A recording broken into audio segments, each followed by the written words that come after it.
Quem relê nestes dias os evangelistas, por mais que os traga no coração ou de memória, acha uma comissão nova na tragédia do Calvário. A tragédia é velha, os lances que a compõem passaram desde a prisão de Jesus até a condenação judaica e a sanção romana.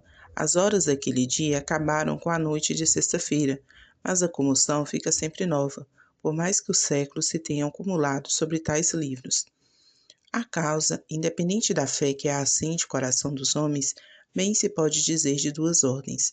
Não é preciso falar de uma, a história daqueles que, pelo menos adiante, vieram confessando a Jesus, padecendo e morrendo por ele, e o grande espírito soprado do Evangelho ao mundo antigo, a força da doutrina, a fortaleza da crença, a extensão dos sacrifícios, a obra dos místicos, tudo se acumula naturalmente diante dos olhos, como efeito daquelas páginas primitivas.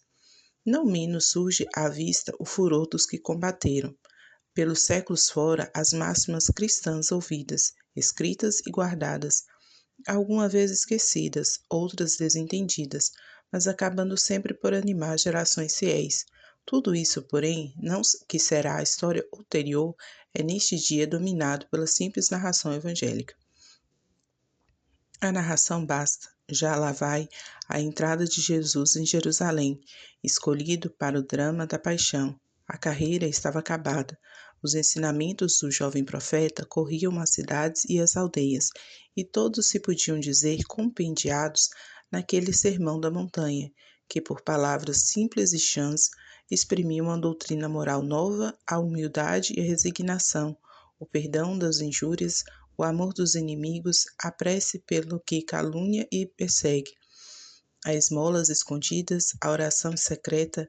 Nessa prédica da montanha, a lei e os profetas são confessados, mas a reforma é proclamada aos ventos da terra.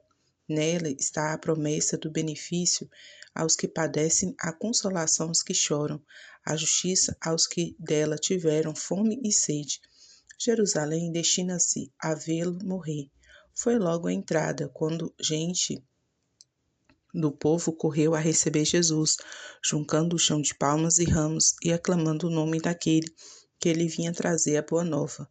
Foi desde logo que os escribas e fariseus cuidaram de dar perseguição e morte, não fazendo sem demora por medo do povo que recebia Jesus com hossanas de amor e de alegria. Jesus reatou então seus atos e parábolas, mostrando o que era e o que trazia no coração. Os fariseus viram que ele expelia do templo os que lá vendiam e compravam, e ouviram que pregava no templo ou fora dele a doutrina com que vinha extirpar os pecados da terra. Alguma vez as imprecações que lhes saíam da boca eram contra eles próprios. Ai de vós, escribas e fariseus hipócritas, porque devorais as casas das viúvas, fazendo longas orações.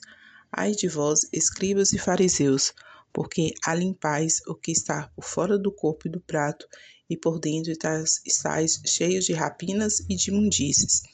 Ai de vós, escribas e fariseus hipócritas, porque rodeais o mar e a terra para fazerdes um prosélito, e depois de o terdes feito, o fazeis em dobro mais digno do inferno do que vós. Era assim que bradava contra os que já dali tinham saído alguma vez a outras partes, a fim de o enganar e enlear, e ouviram que ele os penetrava. E respondia com que era acertado e cabido. As imprecações seguiram assim, muitas e ásperas, mas de envolta com elas a alma boa e pura de Jesus voltava àquela doce e familiar metáfora contra a cidade de Jerusalém. Jerusalém, que matas os profetas e apedrejas os que te são enviados. Quantas vezes quis eu ajuntar teus filhos, de modo que uma galinha recolhe debaixo das asas os seus pintos, e tu não quiseste? A diferença que vai desta fala grave e dura àquele sermão da montanha que Jesus inclinou à primeira ingênua oração da futura igreja, claramente mostra o desespero do jovem profeta de Nazaré. Não havia esperar de homens que a tal ponto abusavam do templo e da lei, e em nome de ambos afivelavam a máscara de piedade para atrair os que buscavam as doutrinas antigas de Israel, sabendo que tinha de morrer às mãos deles, não lhes quis certamente negar o perdão que viesse a merecer, mas condenar neles a obra da iniquidade e da perdição. Todo o mal recente de Israel estava nos que davam falsamente por defensores do bem antigo. A comoção nova que achamos na narração evangélica abrange o espaço contado da ceia à morte de Jesus, judeus futuros, ainda de hoje, ao passo que negam a culpa da sua raça.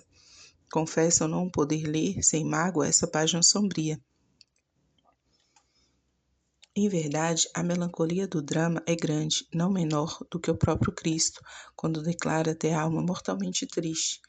Era já desde Era já depois da ceia, naquele horto de Getsemane, a sós com Pedro e mais dois, enquanto os outros discípulos dormiam, foi ali que ele confessou aquela profunda aflição.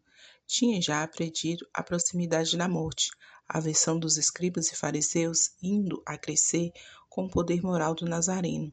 Punha em ação o desejo de levar a julgamento e ao seu suplício, e cumpria-se o prenúncio do jovem mestre. Tudo foi realizado. A noite não acabou sem que, pela traição de Iscariotes, Jesus fosse levado à casa de Anás e Caifás, e pela negação de Pedro, se visse abandonado dos seus amigos.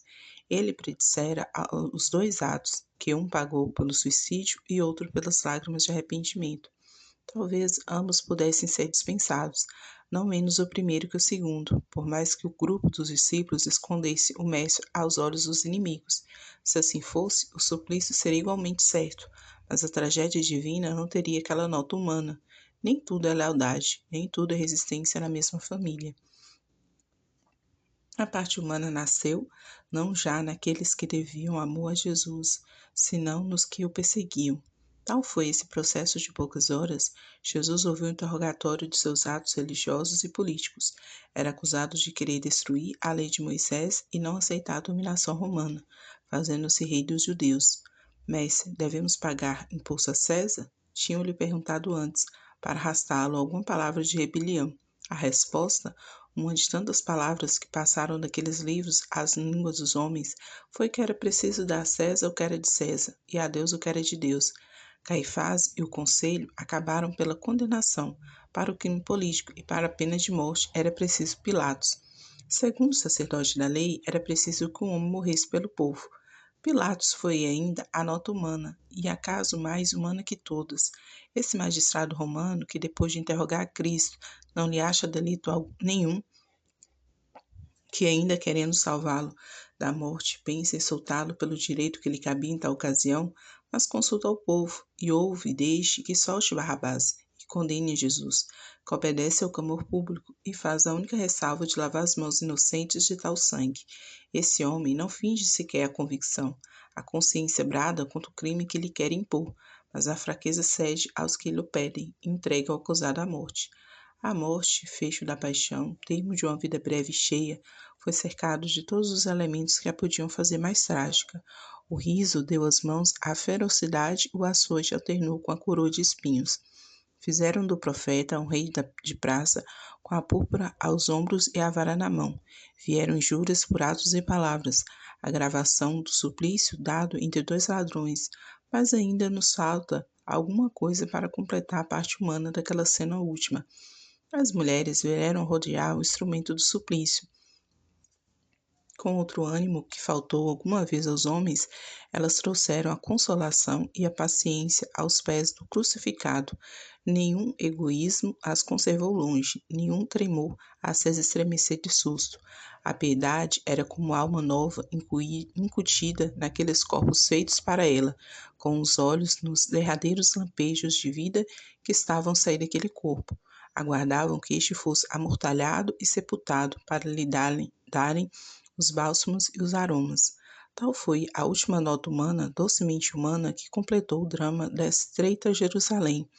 Ela e o mais que se passou entre a noite de um dia e a tarde de outro completaram o prefácio dos tempos. A doutrina produzirá os seus efeitos, a história será deduzida de uma lei superior ao conselho dos homens. Quando nada houvesse ou nenhuma fosse, a simples crise da paixão era de sobra para dar uma comoção nova aos que leem nesse dia os evangelistas.